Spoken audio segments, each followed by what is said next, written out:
नमस्कार. आजच्या भागात आपण गुरुगीतेतील पुढचा श्लोक पाहू.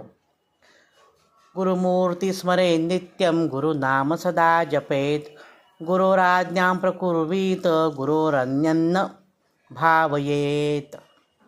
अर्थ पाहू. गुरुमूर्ती स्मरे नित्यं, गुरुमूर्तीचे सदा ध्यान करावे, सदा स्मरण करावे. गुरुनाम सदा जपेत, गुरुनामाचा सदा जप करावा. गुरुनाम घेता वाचे काळ वंदिल पाय त्याचे, असं एक पद आहे सुंदर. श्री सद्गुरूंनी जो आपल्याला नाम दिलेला आहे त्या नामाचा सदोदित जप करावा. गुरुराज्ञां प्रकुर्वीत, गुरुची आज्ञा मनःपूर्वक कटाक्षाने पाळावी. आणि गुरोरन्यन्न भावयेत, गुरुखेरीज मनात अन्य भावभावना ठेवू नयेत. फार सुंदर श्लोक आहे हा, की सद्गुरूं प्रति एकरूपता म्हणजे काय हे आपल्याला श्लोकातून दिसून येतं. आता या श्लोकाच्या अनुषंगाने गुरुशिष्यांचं आपण एक छानसं उदाहरण पाहूया. आपल्या सर्वांना श्री नाना महाराज तराणेकर माहिती असतीलच. इंदाऊर मध्य प्रदेश येथे त्यांचं मूळ केंद्र आहे, मठ आहे, त्यांचं निवासस्थान आहे. नाना महाराज तराणेकर ही फार मोठी विभूती होती. तर नाना महाराज तराणेकरांचे श्री सद्गुरू म्हणजे परमहंस परिव्राजकाचार्य वासुदेवानंद सरस्वती टेंबे स्वामी महाराज. तर त्यांना ही गुरुभेट कशी झाली याच्याविषयीची एक छोटीशी गोष्ट आपण आज पाहूया. नाना महाराजांच्या वडिलांकडनं त्यांना असं समजलं की वासुदेवानंद सरस्वती हे आपल्याला दीक्षा देण्यास योग्य आहेत, किंवा आपण दत्तांची आराधना करावी आणि टेंबे स्वामी महाराजांची आराधना करावी, त्यांच्याकडनं आपल्याला गुरुमंत्र प्राप्त होईल.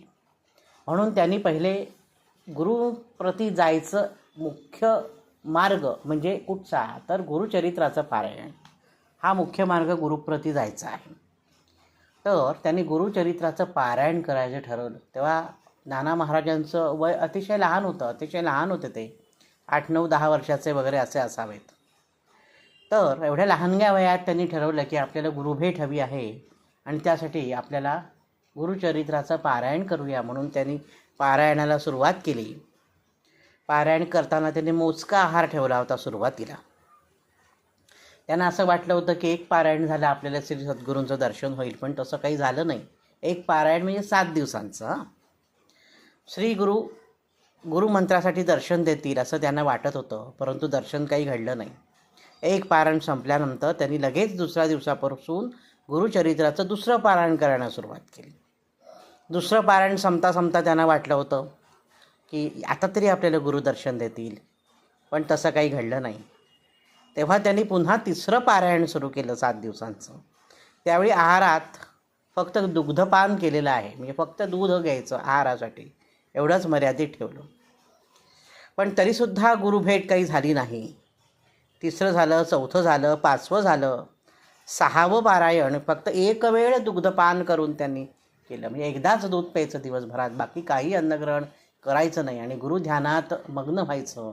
गुरुमूर्तीचं ध्यान करायचं, गुरुनामाचा जप करायचा आणि गुरुखेरीज अन्य कुठलाही भाव मनात ठेवायचा नाही. म्हणजे आपण ह्या श्लोकामध्ये जे आत्ता पाहिलं मगाशी त्याप्रमाणेच आचरण श्री नाना महाराजांनी सुरू ठेवलं. परंतु तरीसुद्धा काही श्री सद्गुरू धावून आले नाहीत. शेवटचं पारायण मात्र जे 7वं पारायण, त्यावेळी मात्र श्री नानांनी असं ठरवलं की अन्न व पेय काहीही खायचं नाही, प्यायचं नाही, पूर्ण उपास. कठीण आहे आणि हे आत्ता आपल्याला वाचायला सोपं वाटतं आहे, पण इतकी गुरुचरणांची ओढ की 7 दिवस अन्न पाण्याविना राहायचं सोपं नाही आहे. सलग 7 दिवस अन्नग्रहण न करता त्यांनी पारायण चालू ठेवलं. आणि आपल्याला एक दिवस उपास केल्यानंतर आपण दुसऱ्या दिवशी आपली तब्येत खालावते असं आपल्याला वाटतं, पण 7 दिवस अन्नग्रहण करायचं नाही, शिवाय पारायण करायचं, म्हणजे ते वाचन करायचं, तेवढी शक्ती पाहिजे अंगामध्ये. ती श्री नानांजवळ होती. अन्न पाण्याचा त्याग केला आणि 7वं श्री गुरुचरित्राचं पारायण त्यांनी सुरू केलं. आणि श्री गुरुचरित्राचं 7वं पारायण शेवटचा दिवस, शेवटचा अध्याय वाचून झाला आणि नाना आता तरी मला दर्शन द्या अशी आर्त विनवणी करू लागले. आणि त्या क्षणी श्रीमद परमहंस परिव्राजकाचार्य वासुदेवानंद सरस्वती स्वामी महाराज, टेंबे स्वामी महाराज वायुवेगाने परमपूज्य नानांच्या उत्कट भक्तीपुढे दर्शनांकित झाले आणि त्यांनी नाना महाराजांना तिथे दर्शन दिलेलं आहे. इतका उत्कट भाव होता. गुरु आणि शिष्य यांची ही गोष्ट आपण पाहिली तर ह्या श्लोकात जसं वर्णन केलं आहे तसं आचरण नानांनी ठेवलं. त्याच्यामुळे परमपूज्य श्री नानांना गुरुदर्शन झालं आणि त्यांच्याकडनं गुरुमंत्र मिळाला. तर या श्लोकाशी साधर्म्य सांगणारी अशी गोष्ट ही आपण आत्ता पाहिलेली आहे. आता हा श्लोक मी पुन्हा म्हणतो आणि थांबूया आपण.